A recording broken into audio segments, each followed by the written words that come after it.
அமித்ஷா மற்றும் பழனிசாமியின் சந்திப்பின் போது அமித்ஷா கிட்டத்தட்ட 56 தொகுதிகளை பாஜகவிற்கு ஒதுக்க வேண்டும். அது பாஜகவிற்காக மட்டுமல்ல, பாஜகவிலும் இணைந்துள்ள சிறு சிறு கட்சிகளுக்கும் சேர்த்து என்று கூறினார்.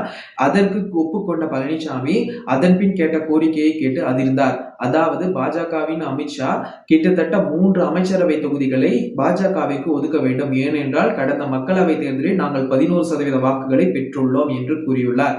இதை கேட்டதும் அதிர்ச்சி அடைந்த எடப்பாடி பழனிசாமி, இந்த கோரிக்கையை என்னால் ஏற்க முடியாது, இதை நான் என் கட்சியின் தோழமைகளோடு ஆலோசிக்க வேண்டும் என்று கூறி புறப்பட்டாராம்.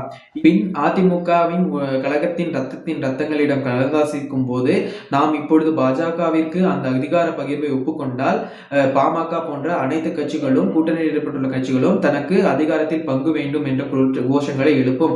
அது மட்டுமல்லாமல் இதுவரை திமுக ஆட்சி மலர்ந்தால் அது பாஜகவின் ஆட்சியாகத்தான் இருக்கும் என்ற எதிர்க்கட்சிகளின் கூற்றும் நிலைவாக கூடும் என்று அஞ்சுகிறாராம் பழனிசாமி.